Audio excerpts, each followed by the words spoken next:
Il était une fois un jeune homme qui s'appelait Fanche, Fanche des Berniques. Il vivait seul dans un manoir avec sa mère. Et un jour, alors qu'il lisait le journal, une annonce attira son attention. Oh, ça alors! Hé maman, écoute ça! La fille du roi annonce qu'elle prendra pour époux l'homme quel qu'il soit, qui lui proposera une énigme à condition qu'elle ne parvienne pas à en trouver la solution. Toutefois, les candidats doivent savoir à quoi ils s'exposent. En cas d'échec, ils seront pendus. Diable, c'est risqué. Toutefois, j'ai bien grande envie de tenter ma chance. Comment? Tenter ta chance? Mais Fanche, c'est la princesse de Vineresse. Elle passe son temps à résoudre toutes sortes de problèmes. Rien n'est jamais assez difficile pour elle. Oh, Fanche, mon pauvre Fanche, tu n'as aucune chance de réussir. Je préférerais encore mieux te voir mort plutôt que de te laisser partir. Quelques jours passèrent. Fanche semblait avoir renoncé à son projet. Le voici parti à la chasse. Ayant fait halte dans une auberge, il lit conversation avec un jeune soldat qui vient d'être démobilisé et qui apparemment aimerait bien retrouver un emploi. Jacques, car il s'appelle Jacques, a lui aussi entendu parler de l'annonce. Et vous? Vous avez pensé à vous présenter à la cour? Oh ben oui, bien sûr, j'y ai songé, mais ma mère ne veut pas me laisser partir. Intelligent comme vous l'êtes, et en plus beau garçon, vous avez toutes les chances de réussir. Jusqu'à présent, ils n'ont eu affaire qu'à des imbéciles. Vous avez une énigme? Ben oui, bien sûr, j'en ai même deux. À la bonne heure, je vous écoute. Ah oui, mais bouche cousue, hein. Ne le dites à personne. Il ne faudrait pas que quelqu'un arrive avant moi avec mon énigme et obtienne ainsi la main de la princesse. Ne craignez rien. Je sais garder un secret. Je vous écoute. Devine ce que je jette par-dessus la maison tout en ayant un bout dans la main. Une pelote de fil. Facile. Tellement facile que même un enfant trouverait la réponse. Voyons la deuxième. Je jette un par-dessus la maison. Quand je vais voir, je trouve trois. Un œuf. Une fois cassé, on trouve le jaune, le blanc, la coquille. Ça fait trois. Non, vraiment, il faut trouver mieux. Beaucoup mieux. Emmenez-moi avec vous. Vous n'aurez qu'à suivre point par point mes instructions et je vous promets que vous vaincrez la princesse. Vous vous marierez avec elle. Oh, ben moi je veux bien, mais il faut que vous veniez avec moi au manoir, hein, pour plaider ma cause auprès de ma mère.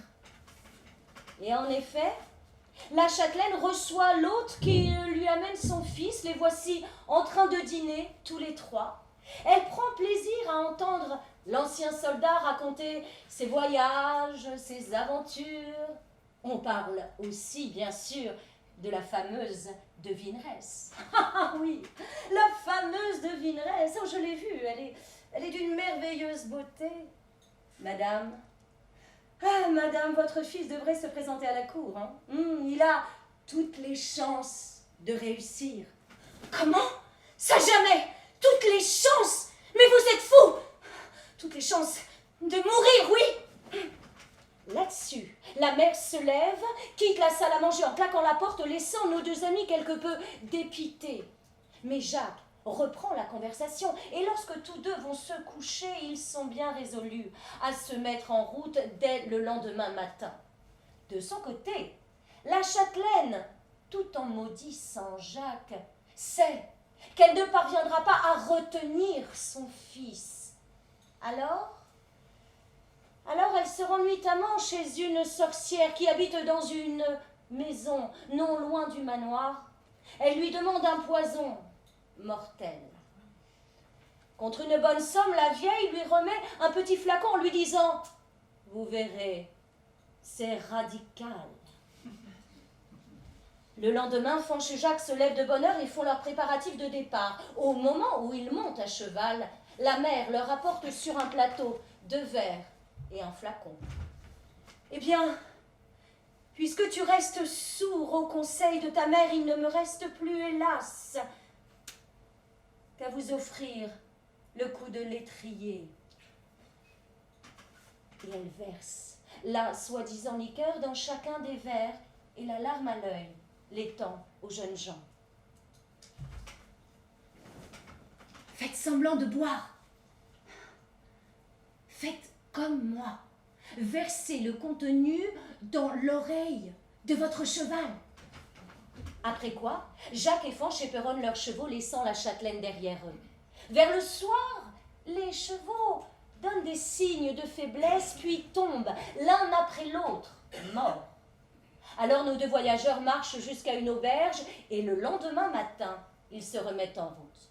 Repassant près des 2 chevaux morts, ils voient 4 corbeaux morts après avoir mangé de la chair empoisonnée des chevaux. Et Jacques décide de prendre les corbeaux avec eux. Poursuivant leur chemin, ils s'arrêtent auprès de femmes qui préparent de la pâte pour la mettre au four. Jacques sort alors les corbeaux, les plumes, les coupe en 2 et demande un peu de pâte à chacune des femmes. Avec cette pâte, il confectionne 8 gâteaux, chacun fourré de la viande des corbeaux, et les gâteaux, une fois cuits, Jacques et Fanch reprennent la route. Bien que le soir tombe et qu'il leur faille traverser un bois dans lequel, on les a prévenus, rôde une bande de voleurs. Après avoir longtemps marché, ils aperçoivent de la lumière au fond d'un ravin. S'étant approchés sans bruit, ils découvrent 16 hommes assis autour d'un grand feu ou un mouton entier cuit à la broche.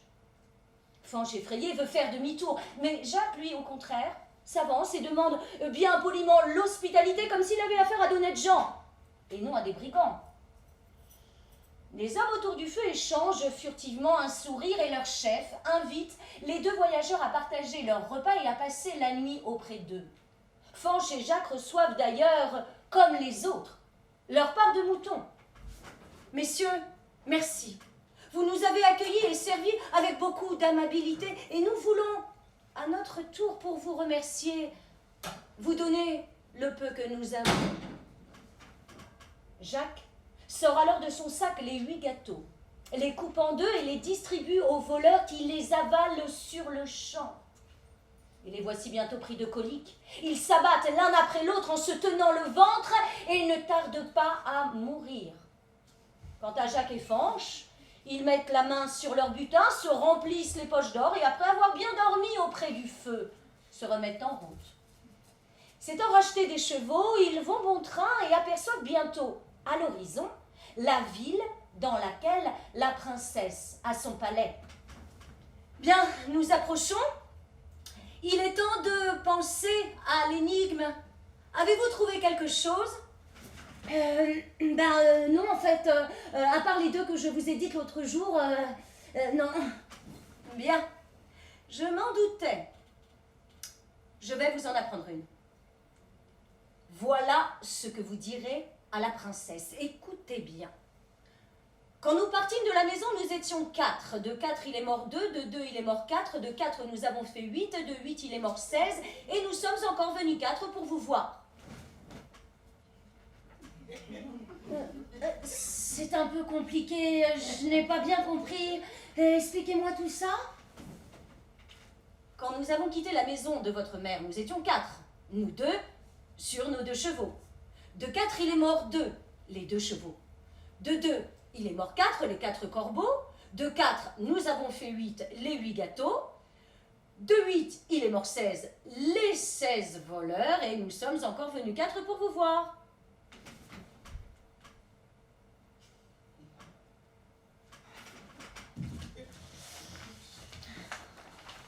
Tout en chevauchant à côté de Fanch, son mentor lui répète l'énigme. Et patiemment, la lui fait apprendre jusqu'à ce que ce brave garçon parvienne à la réciter sans faute. Mais à l'approche du palais, Fanch frissonne de peur. Des gibets se dressent ou pendent les corps décharnés des prétendants. Jacques, lui, songe à la princesse. Il sait qu'elle veut jouir de son pouvoir, que rien ne lui résiste. Et pourtant, il y a quelque chose en elle qui aimerait savoir ce qui lui résiste. Mais je parle, et les voilà arrivés aux portes du château. On introduit Fanch dans la salle où se trouve la princesse. Bien, alors, cette énigme.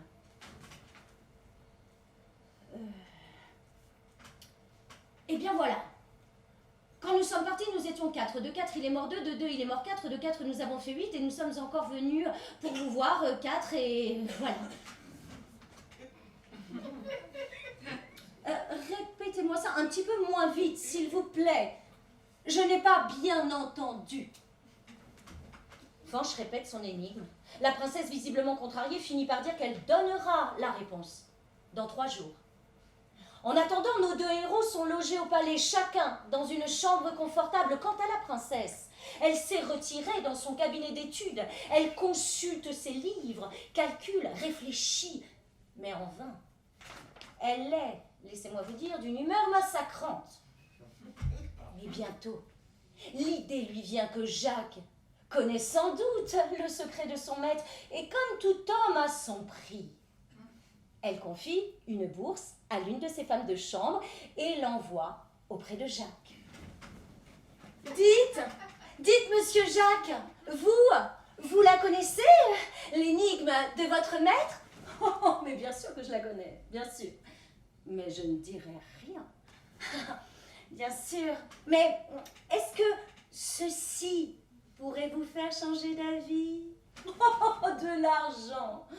Ce n'est pas ce qui nous manque. Si elle voyait mes poches remplies de pièces d'or.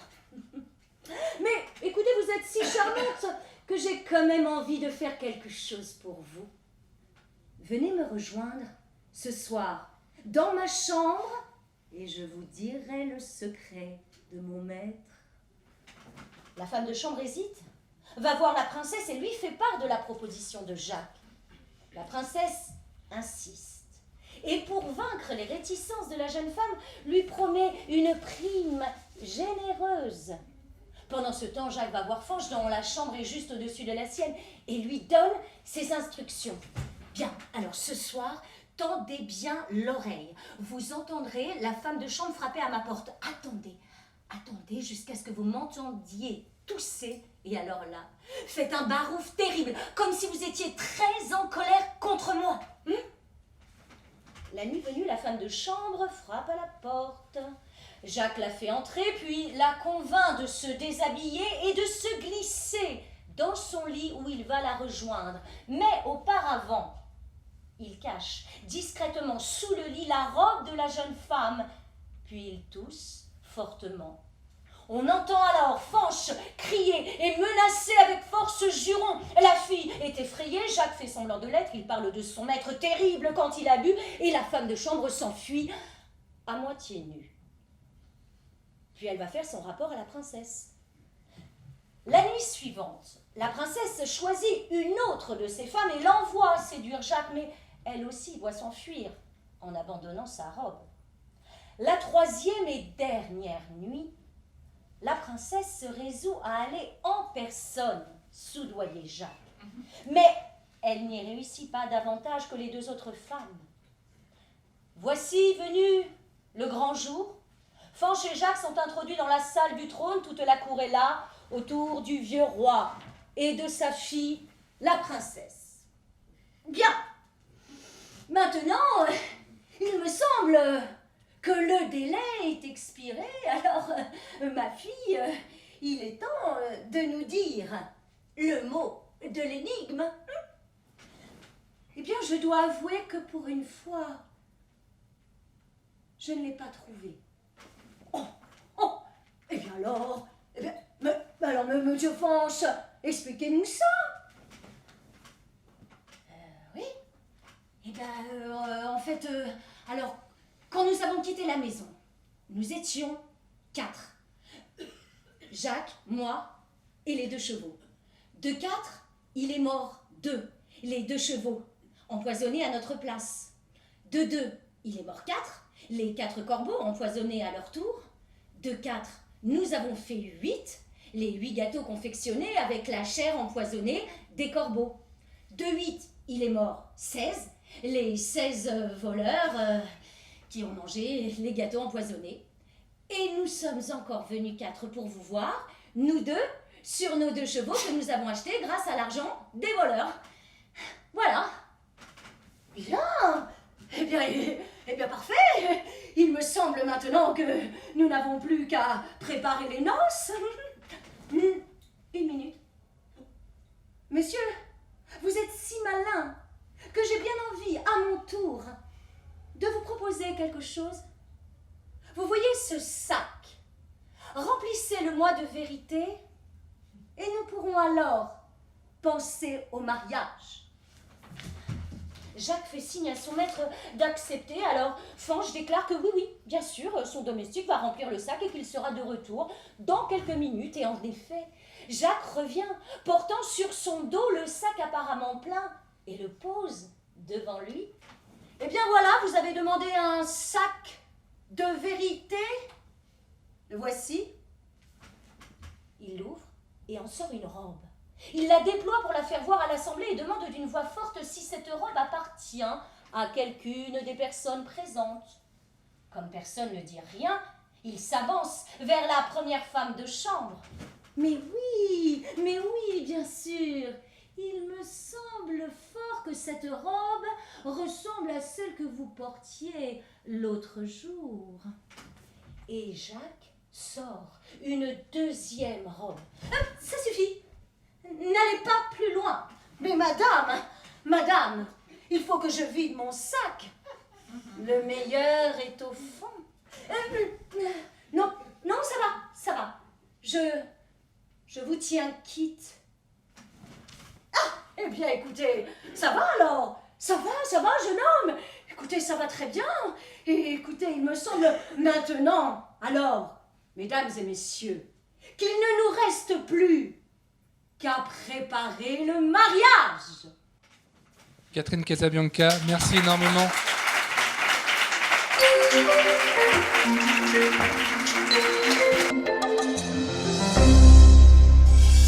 J'avais donné le choix à Catherine entre 3 contes. C'est l'histoire de la princesse de Vineresse qui lui a plu et qu'elle vient donc de vous conter. La maman de Fanche, elle est hard. Hein. Bon. Parfois, on parle à propos de ce que des parents donnent à leurs enfants, on parle d'un cadeau empoisonné. Alors là, c'est vraiment effectivement un cadeau empoisonné. Il y a beaucoup de contes qui traitent des relations entre parents et enfants. Si vous voulez, le problème, c'est comment, étant donné les liens qui se sont tissés entre le père ou la mère et l'enfant, comment est-ce que l'enfant va pouvoir ne pas être prisonnier de ces premiers liens et faire son chemin pour nouer d'autres liens avec des personnes de sa génération. Donc passer le lien à la génération passée à un lien avec sa génération. Bon, c'est évidemment le problème par lequel nous sommes tous passés, et donc c'est un problème universel. Les contes mettent souvent en scène la difficulté, évidemment, et la tension qu'il peut y avoir, que ce soit du côté des parents ou du côté de l'enfant. Je vous donne l'exemple d'un conte, alors qui va être quelques lignes seulement, mais un conte apparemment très différent, un conte malgache, dans lequel une mère, qui est en même temps une vache, je ne sais pas... oui, il y a souvent des contes dans lesquels la vache, la mère meurt et devient une vache, ou la vache est une mère, enfin bon, voilà. Et donc là, c'est le cas, c'est une mère vache Et sa fille lui dit, ben voilà, maman, je vais te quitter pour me marier avec un jeune homme. Et elle lui dit, chère maman, je ne t'abandonne pas, mais se marier est bon. Et alors la vache poursuit sa fille et la lèche de sa langue, ce qui fait qu'elle lui arrache la peau et les yeux. Et elle va suspendre la peau et les yeux au-dessus de son foyer. Bon. Donc la mère, elle est vache dans tous les sens du terme, là, vous voyez. Et c'est un motif, là, ce motif des yeux arrachés, on le trouve dans des contes européens aussi. Hein, la jalousie qui conduit à arracher les yeux d'une jeune fille. Mais pourtant, la mère vache, voyant le désespoir de sa fille, est touchée par sa détresse, et elle la lèche à nouveau, et du coup, la fille retrouve son intégrité précédente, et même elle devient encore plus belle qu'auparavant. Et de cette façon, d'ailleurs, la fille triomphe de ses rivales qui s'étaient moquées d'elle, de sa disgrâce, etc. Mais ces rivales vont feindre d'être malades et dire que pour les guérir, il faut qu'elles mangent, mettre à mort la vache et en manger. Ce qui est fait, et à ce moment-là, la belle jeune fille rassemble les os et les enterre. Un arbre pousse sur la tombe et il donne à l'héroïne des fruits d'argent et des perles. Ça, c'est un motif qu'on rencontre dans toutes sortes de contes européens aussi, et où il est question, dans le fond, d'un lien post-mortem entre la mère et la fille, et donc la transmission par la mère de quelque chose au-delà de sa propre vie, qui va permettre à la fille d'être une femme pour un homme.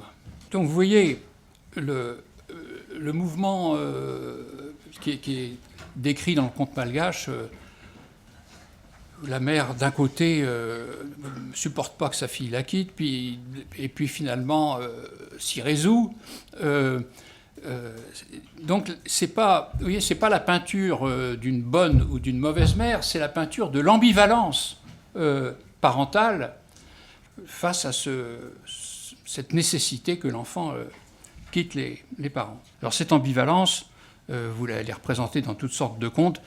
Bien sûr, dans Blanche-Neige, vous connaissez le problème dans Blanche-Neige, miroir, mon beau miroir, etc. Et alors, le beau miroir dit à la mère qu'elle est la plus belle, puis un jour, le miroir lui dit, non, non, c'est ta fille.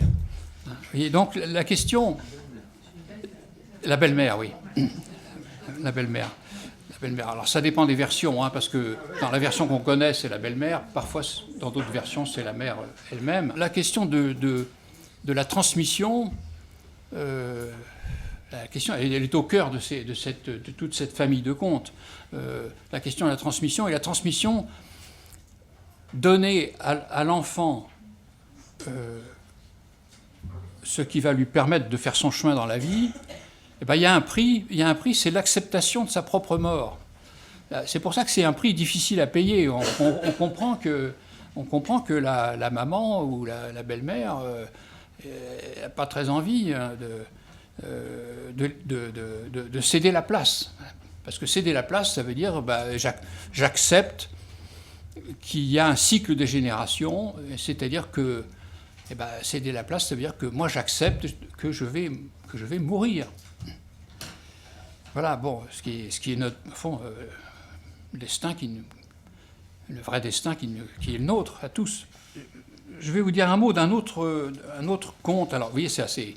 Le conte de Cendrillon, c'est du même tabac. Hein. Le conte de Cendrillon, dans la version que vous connaissez, c'est la belle-mère. Dans d'autres versions populaires, c'est la mère qui ne veut pas laisser partir sa fille. Dans une autre version de Cendrillon qui a été recueillie en Grèce, dans le Péloponnèse, vous avez une variante qui est intéressante.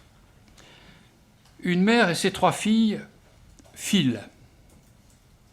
Alors, filer, pour une fille, c'est une activité qui est liée à la préparation du trousseau, hein, classiquement, autrefois, bien sûr, maintenant, plus comme ça, mais vous voyez, on préparait le trousseau.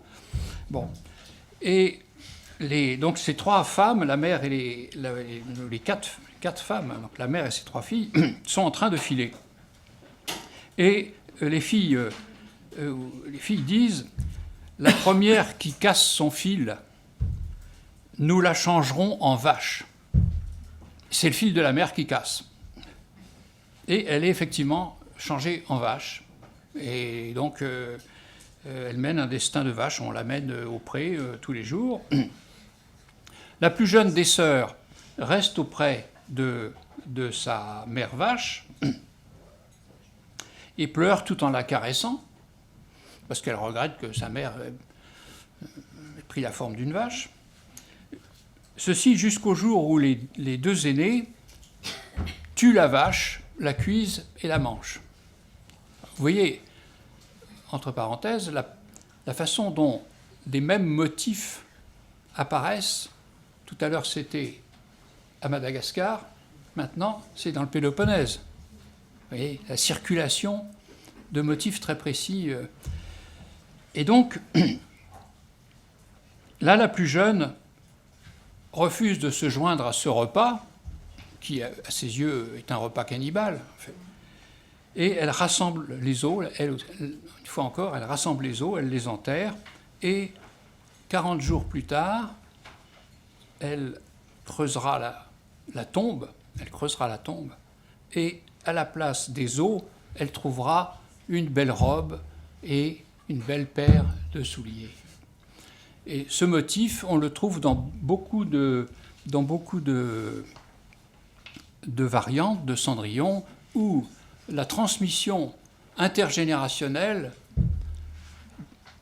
de la capacité de devenir une femme, de passer de l'état de fille à l'état de femme, être femme pour un homme, c'est donc une transmission post-mortem, et donc c'est dans la tombe de la mère que Cendrillon va trouver. Oui, c'est pas la version de Perrault, hein, mais dans beaucoup de versions populaires, c'est comme ça. Le conte de Cendrillon, c'est un conte qui est de la même famille, qui est très proche du conte de Peau d'âne.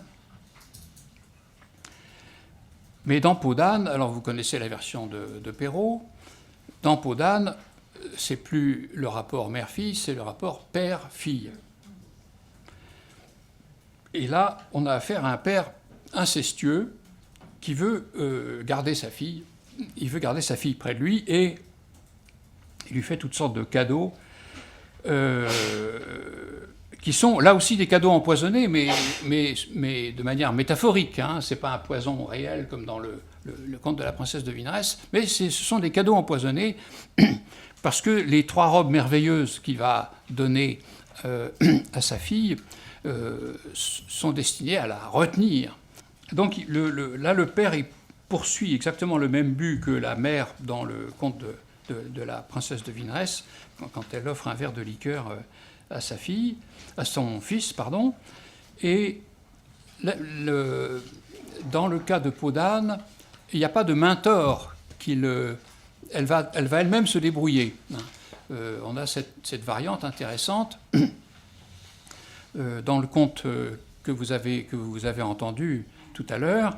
Le personnage est en quelque sorte dédoublé. Il y a un aspect naïf du brave garçon, et puis il y a le côté sagace qui est incarné par un autre personnage.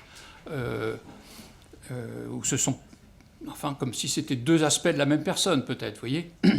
Et dans le cas de la fille dans Peau d'âne, c'est en elle-même qu'elle a ces deux côtés, et elle a cette sagacité qui fait qu'elle ne se laisse pas prendre au piège que lui tend son père, et qu'elle va détourner le cadeau empoisonné qui va devenir un cadeau profitable, au contraire. Vous voyez. Donc cette action de détournement, elle est très intéressante. Elle est abondamment illustrée dans le conte que vous avez entendu tout à l'heure, où le poison est détourné et devient en fait un viatique. La fille elle n'est pas enfermée dans ce cercle incestueux avec son père, elle a l'idée d'un ailleurs, de quelque chose d'extérieur. Elle a en fait l'idée qu'il y a une vie sociale au-delà du cercle familial, et c'est ce qui donc, lui donne la force et l'intelligence de se faire la malle en douce, vous voyez, de partir pour, en prenant bien sûr les 3 robes, dont vous savez qu'elle va faire usage pour se montrer au bal comme Cendrillon. Et le prince va attirer l'attention du prince. Et donc, le don que les parents nous font, il y a du bon il y a toujours du bon et du mauvais. Dans le lien qu'on a noué avec ses parents, oui, il peut y avoir beaucoup de bons, un petit peu de mauvais, ou presque pas, ou alors beaucoup de mauvais et très peu de bons. La question, c'est qu'est-ce qu'on fait de ça ? Qu'est-ce qu'on fait de ça ? Oui, tout n'est pas seulement du côté de ce que les parents donnent en bien et en mal. La question est aussi, l'enjeu, c'est qu'est-ce que l'enfant arrive à faire de tout ça ? Parce que alors faire quelque chose de bien avec ce qu'il a reçu de bien, c'est pas très difficile. Faire quelque chose de bien avec quelque chose qui a été plutôt du mal, ça, c'est plus difficile. Mais le conte nous dit, dans le fond, c'est faisable quand même. Hein, c'est faisable. Mon père, il m'a donné un cadeau empoisonné, mais je vais quand même en faire quelque chose de profitable.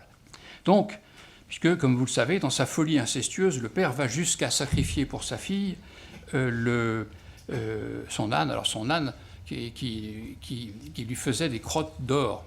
Donc c'était la source de richesse du père. Et donc vous avez des déjections paradoxales de cet âne. La fille va faire un usage paradoxal de la peau de l'âne aussi. Parce que c'est au contraire en ayant un aspect ingrat, quand elle est revêtue de cette peau d'âne, qu'elle en tire profit. Vous voyez, elle tire profit des robes merveilleuses, mais elle tire profit aussi, d'une autre manière, de cette peau d'âne dont elle va se revêtir. Et c'est un motif qui apparaît dans pas mal d'autres contes. Et le sens de ce motif, c'est la bestialisation, en quelque sorte, de la déshumanisation de la personne qui est revêtue d'une peau de bête, voyez. Et donc, elle a sa dégradation. D'ailleurs, elle est une souillon à la cour du prince. Elle n'est plus rien. Voyez. Et donc, là, l'intérêt de ce motif, c'est que, d'un côté, elle va briller aux yeux du prince avec ses robes merveilleuses, oui, mais ça ne suffit pas. C'est-à-dire, il faut aussi que le prince fasse une démarche de son côté, c'est-à-dire de reconnaître « Ah oui, c'est bien celle-là. C'est bien celle-là, malgré les apparences. » Malgré les apparences. Oui.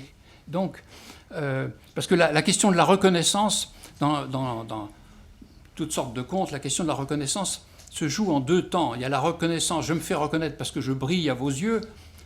Et puis le deuxième temps, c'est je suis reconnu parce que c'est bien moi, on m'identifie. Donc vous avez, dans le conte de Peau d'âne, vous avez l'anneau qu'elle glisse dans le gâteau, qui va permettre de l'identifier, et puis le prince va réaliser que malgré sa peau d'âne, c'est quand même elle.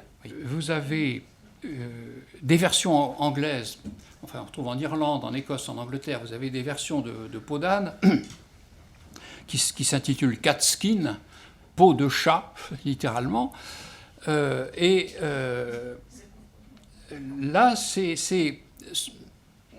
dans ces contes-là, la mère, le don que la mère fait à la fille ne va pas trouver, Cendrillon ne va pas trouver, ou Peau d'âne ne va pas trouver des robes merveilleuses.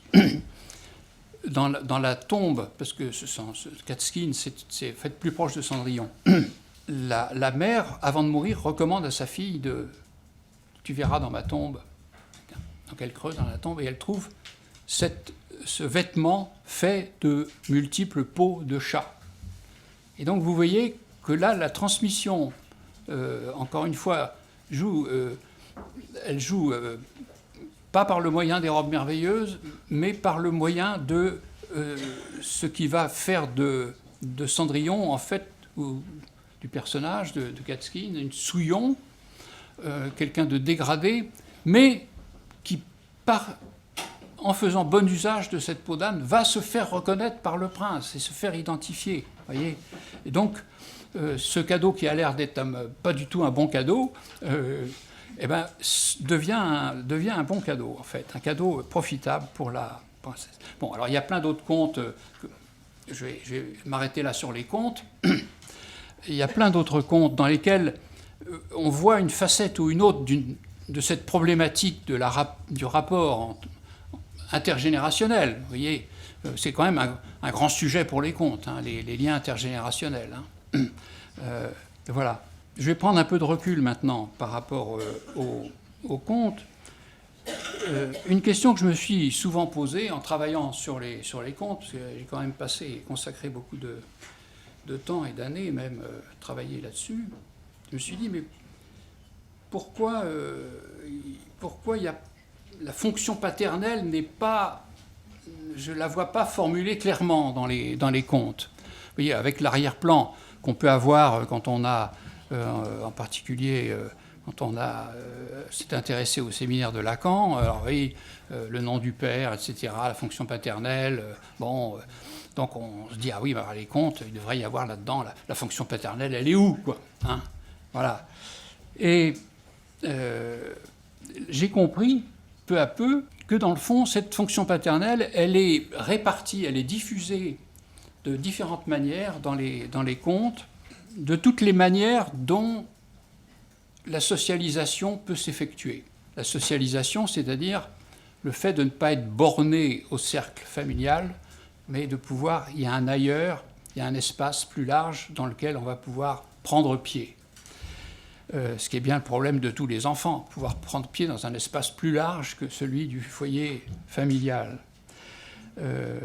Alors, dans le conte que vous avez entendu tout à l'heure, la fonction paternelle, elle est incarnée par quelqu'un qui n'est pas du tout le père, mais qui est le personnage de Jacques, qui lui, est capable d'offrir... il se repère dans la situation, vous voyez, il aide le garçon qui est un peu pas très très malin, il l'aide à faire son chemin. Donc il joue un rôle paternel. À la fin du conte, vous avez le père de la princesse, puisque ça se passe à la cour, hein, il y a la princesse qui veut jouer les maîtresses femmes, vous voyez, et donc le père, à un moment donné, il dit, bon, ça va, ça suffit, hein, à la fin, le père, il dit, bon, ça y est, maintenant, on arrête.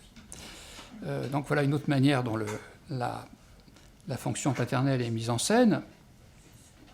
Et une autre manière aussi auquel on ne pense pas forcément, c'est que la fonction paternelle, c'est le conte lui-même. C'est-à-dire que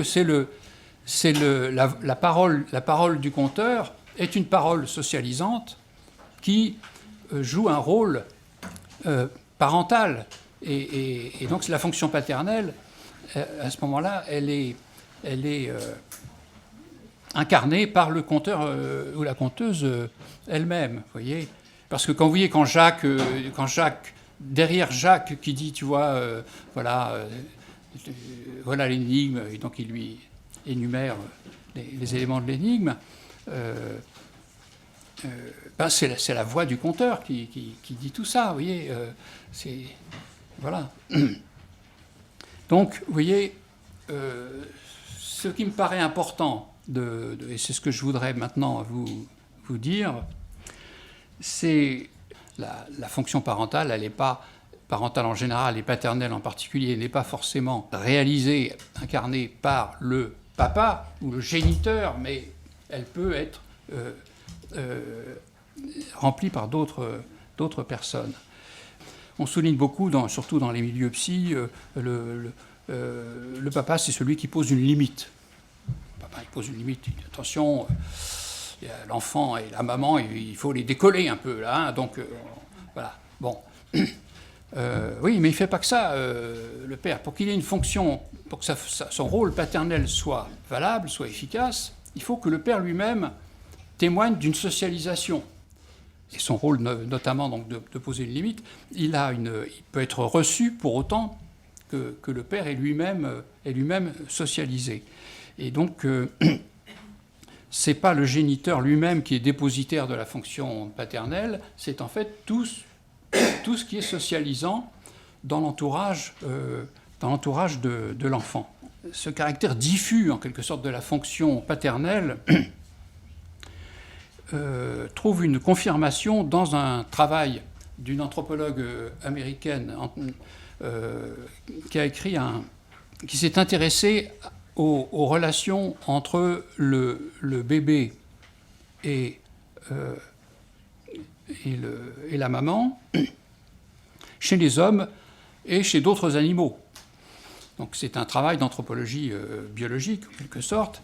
Et en faisant ces comparaisons, elle a réalisé qu'il y avait un enjeu auquel personnellement, je n'avais pas fait attention jusque-là.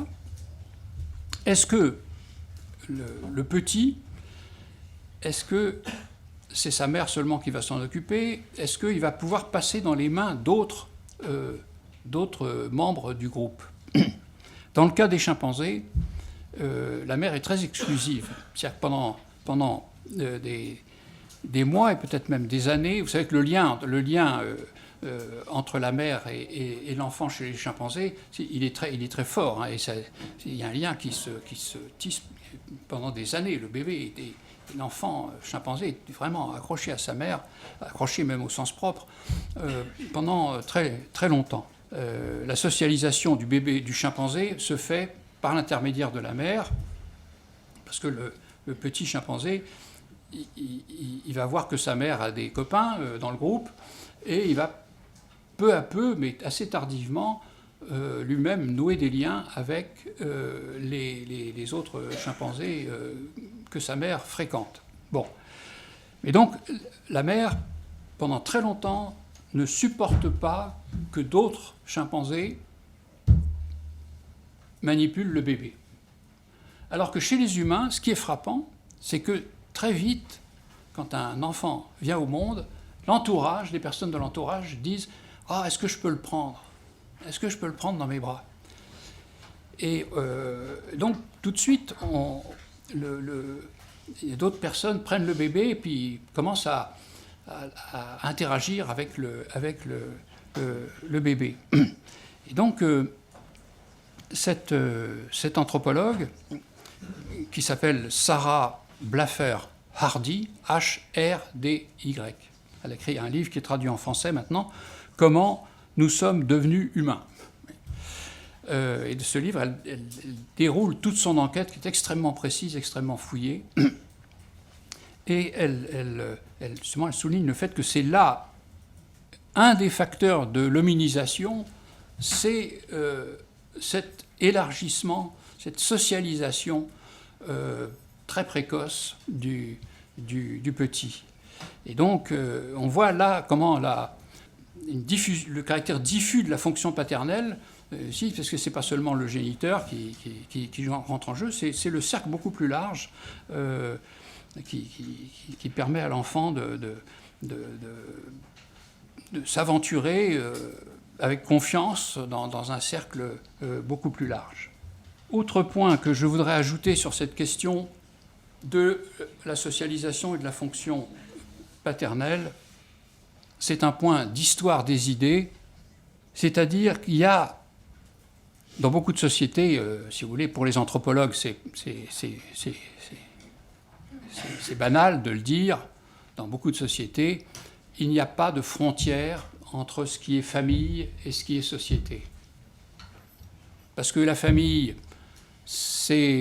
les liens de famille et les liens de parenté s'étendent largement, et les liens de parenté se transforment en liens sociaux, notamment du fait que dans beaucoup de sociétés, que ce soit en Afrique, en Asie, on utilise des noms de parenté pour des personnes auxquelles on n'est pas réellement apparenté. On appelle oncle ou tante des personnes qui ne sont en réalité pas oncle et tante. Mais vous voyez, on élargit, l'usage des termes de parenté à des relations sociales. Donc vous voyez, il n'y a pas à ce moment-là de frontière entre famille et société. Et c'est comme ça dans la plus grande partie du monde. Alors chez nous, en Europe, cette distinction entre famille et société, elle est apparue relativement tardivement. Elle est apparue à l'âge classique, 16e, 17e siècle.